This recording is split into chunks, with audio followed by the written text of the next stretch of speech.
আসসালামু আলাইকুম প্রিয় দর্শক, ছাত্রদের এই যে নতুন দলের একটা আত্মপ্রকাশ হয়েছে বৃহৎ সমাবেশের মাধ্যমে।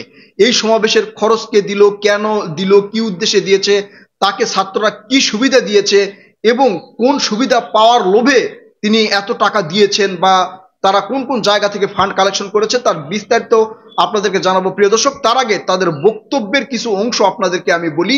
আমি কিন্তু অবাক হয়েছি তাদের বক্তব্য শুনে। তাদের বক্তব্যর আমি মেন মেন পয়েন্টগুলো আপনাদেরকে বলি। তাদের বক্তব্য হচ্ছে, বাংলাদেশের রাজনীতিতে পরিবারতন্ত্রের কবর রচনা হয়েছে। পরিবারতন্ত্রের কবর রচনা হয়েছে, বিষয়টা ভালো করে বুঝবেন প্রিয় দর্শক। পরিবারতন্ত্র কি? যেমন শেখ হাসিনার কথাই আমরা ধরি, আওয়ামী লীগের কথাই। শেখ মুজিবুর রহমানের পরে আসছে শেখ হাসিনা। শেখ হাসিনার পরে হয়তো আসতো এই সজীব ওয়াজেদ জয়। এখন শেখ হাসিনা তো নেই আলোচনায়। এরশাদের পরে এসেছে রওশন এরশাদ। এখন বিএনপির শহীদ রাষ্ট্রপতি জিয়াউর রহমানের পরে এসেছে বেগম খালেদা জিয়া। বেগম খালেদা জিয়ার পরে তারেক রহমান। এখন এই যে একটা পরিবার থেকে রাজনীতিতে যুক্ত হওয়ার একটা প্রথা বাংলাদেশে কিন্তু আছে। এটার তারা বলছে কি কবর রচনা হয়েছে। তার মানে কি? তার মানে কি বিএনপির কবর রচনা হয়েছে? আওয়ামী লীগ বাদ দিলাম, আওয়ামী লীগ জাতীয় পার্টি বাদ দিলাম, বিএনপির কবর রচনা হয়েছে মানে কি ইঙ্গিত দিলেন প্রিয় দর্শকেরা? আসলে বিএনপি কে কি মানে অন্য চোখে দেখছেন কিনা? এটা পরিবারতন্ত্রের কবর রচনা হয়েছে মানে কি? তারা যদি বলতেন যে আমাদের দলে পরিবারতন্ত্র থাকবে না, পরিবারতন্ত্র আমাদের দলে কবর রচনা হয়েছে, কিন্তু অন্যান্য দলে এই যে তারেক জিয়া, তারেক জিয়া তো রাজনীতিক বিতর্কের ঊর্ধ্বে রে ভাই। এটা কিভাবে বললেন? তারপরে বলেছেন যে ভারত এবং পাকিস্তানপন্থী রাজনীতির কবর রচনা হয়েছে। আচ্ছা, আওয়ামী লীগ নেই, আমি আওয়ামী লীগকে এক সাইডে রেখে কথা বলি। ভারতপন্থী কারা? বিএনপি। আপনারা বিএনপি কি মিন করেছেন? আচ্ছা, যদি বিএনপি হয়, আবার পাকিস্তানপন্থী কারা? জামাত। আচ্ছা, ধরেন জামাত পাকিস্তানপন্থী। তার মানে কি এদের কবর রচনা হয়েছে? এদের কি আসলে বাংলাদেশের রাজনীতি করতে দেওয়া হবে না? তাদেরকেই তো দাওয়াত দিয়ে অনুষ্ঠানে নিয়ে আসছেন। আচ্ছা, আরেকটা প্রশ্ন আপনাদের করি প্রিয় দর্শক, শুধু ভারত এবং পাকিস্তান কেন? তার মানে কি ভারত পাকিস্তান বাদ দিয়ে মার্কিনপন্থী, চীনপন্থী, রাশিয়াপন্থী হওয়া যাবে? আপনি যদি বক্তব্যে বলতেন, অর্থাৎ ছাত্ররা যদি বক্তব্যে বলতো যে আমরা বিদেশপন্থী রাজনীতি করব না, বা বিদেশি কোনো শক্তিকে তেল মাখাবো না, এটা কিন্তু মানা যেত। শুধু উল্লেখ করলেন ভারতপন্থী পাকিস্তানপন্থী কেন? তার মানে কি আপনারা নতুন কোনো পন্থা অবলম্বন করছেন নাকি? আপনারা কিন্তু বলেছেন যে আপনাদের মধ্যপন্থা হবে। এখন ভারত এবং পাকিস্তানের মধ্যে কি আছে সেটা হয়তো ভবিষ্যতে আমরা জানতে পারবো প্রিয় দর্শক। আমরা যে আলোচনায় আছি সেই আলোচনা নিয়েই আলোচনা করব। তারপরে কিন্তু এখানে বিশেষ কিছু কথা বলা হয়েছে। সেই বিশেষ কথাগুলোর মধ্যে কিছুটা আমার কাছে খুবই ভালো লেগেছে। যেমন এই যে ছাত্রদের নতুন যেই দলের আত্মপ্রকাশ ঘটলো, এখানে যারা উপস্থিত হয়েছেন তারা কিন্তু বেশিরভাগই এই যে যুবকদের মধ্যে থেকে এসেছেন, যারা রাজনৈতিক বিমুখ ছিলেন, তারা রাজনীতিতে আনতে পেরেছেন এই ছাত্ররা। এই জন্য কিন্তু ছাত্রদেরকে ধন্যবাদ, যে আসলে বাংলাদেশে এই নতুন প্রজন্মের নতুন নেতৃত্ব আসা দরকার। এটা কিন্তু আমিও মনে করি এটা পজিটিভ দিক। এখন প্রশ্ন হলো যে ছাত্ররা এই যে ভারতপন্থী পাকিস্তানপন্থী চলে গেল, পরিবার রাজনীতিতন্ত্রের তারা কি করলেন? কবর রচনা করলেন। সেটা ভালো, কবর রচনা যদি করতে পারেন ভালো। এটা কিভাবে করবেন আমি জানি না। তবে আরেকটা বলি আপনাদেরকে, এই যে ছাত্ররা যে বিশাল একটা সমাবেশ করলেন, এছাড়া এর আগে কিন্তু অনেক মিটিং মিছিল সমাবেশ তারা করেছে। প্রত্যেকটা মিটিং মিছিল সমাবেশের কিন্তু একটা খরচ আছে। সেই খরচ কিভাবে আসে তাদের মধ্যে? তার মধ্যে কিছু আপনাদেরকে বলি। এই যে বড় দলের একটা আত্মপ্রকাশ যে ঘটলো, এই বিশাল একটা ডেকোরেশন হয়েছে। আপনারা দেখেছেন বিভিন্ন রাজনৈতিক দলের নেতারা সেখানে উপস্থিত হয়েছেন। বিএনপির হয়েছেন, জামাত হয়েছেন, এবি পার্টির হয়েছেন, তারপরে আরো রাজনৈতিক দল যারা রয়েছেন সেখান থেকে হয়েছেন, এবং জামাতের কেন্দ্রীয় পর্যায়ের নেতাকর্মীরা কিন্তু সেখানে উপস্থিত হয়েছেন।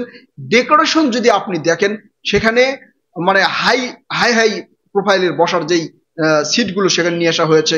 স্টেজের সাজসজ্জা আপনারা দেখেছেন। এই যে তারা বলছিলেন যে সেখানে 2 লক্ষ লোক হবে, সেখানে হোক হয়তো 1 লক্ষ হয়েছে, সেটা কোনো ব্যাপার না। কিন্তু এই আয়োজনের যে খরচ, এই খরচটা তারা কোথায় পেয়েছেন? অনেক আলোচনা সমালোচনার পর নাহিদ ইসলাম কিন্তু তার হিসাব, মানে সম্পত্তির হিসাব দিয়েছেন, তার ব্যাংক অ্যাকাউন্টের হিসাব দিয়েছেন, কত টাকা লেনদেন করেছেন। সেখানে কিন্তু 10,000 টাকার মতো আছে এমন কথা বলা হয়েছে। তাহলে এই যে ছাত্ররা যে অনুষ্ঠান করলো, এই অনুষ্ঠানের টাকা কে দিয়েছে? কেন দিয়েছে? কি উদ্দেশ্যে দিয়েছে? কার কাছ থেকে টাকা নিলেন?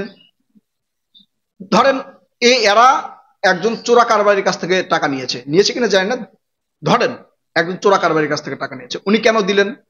তার মানে কি তার কালো টাকা সাদা করার জন্য দিয়েছেন, অথবা একজন ব্যবসায়ী দিয়েছেন, কেন দিয়েছেন, কি সুযোগ সুবিধার জন্য দিয়েছেন, তারা ক্ষমতায় গেলে বা তারা এখন সরকারের একটা পার্ট আমরা বলি, তাকে কি সুযোগ সুবিধা দেওয়া হয়েছে?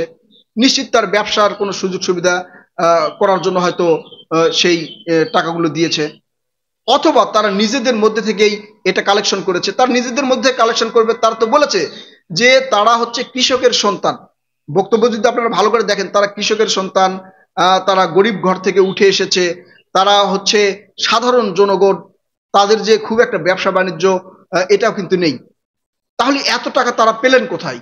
এর আগে টাকা পাওয়ার কিছু কথা কল রেকর্ড আমার ভিডিওতে আপনাদেরকে আমি শুনিয়েছি।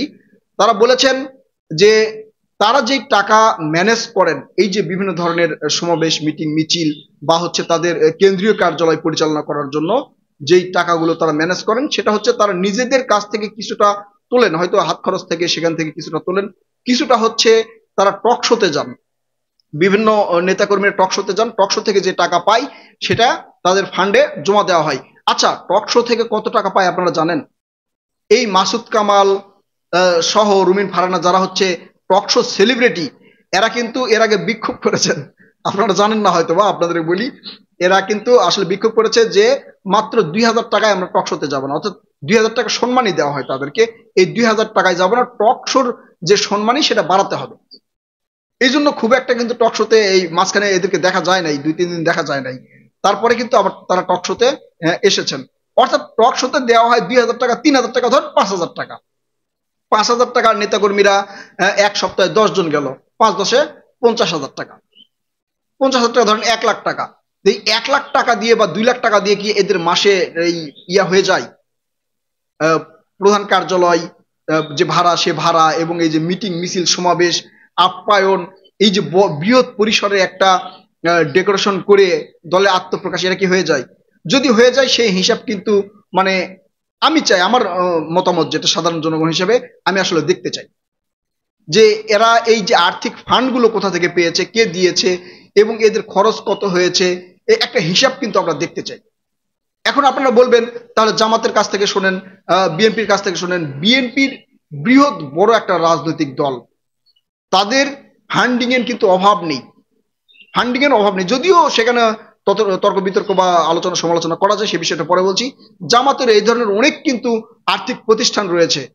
এই যে জামাতের ইসলামী ব্যাংক, যেটা আওয়ামী লীগ দখল করেছিল, সেটা আবার আমার জামাত ফেরত নিয়েছে, সেটাও কিন্তু আপনারা জানেন। তো এদের কিন্তু বৃহৎ একটা ফান্ডিং রয়েছে।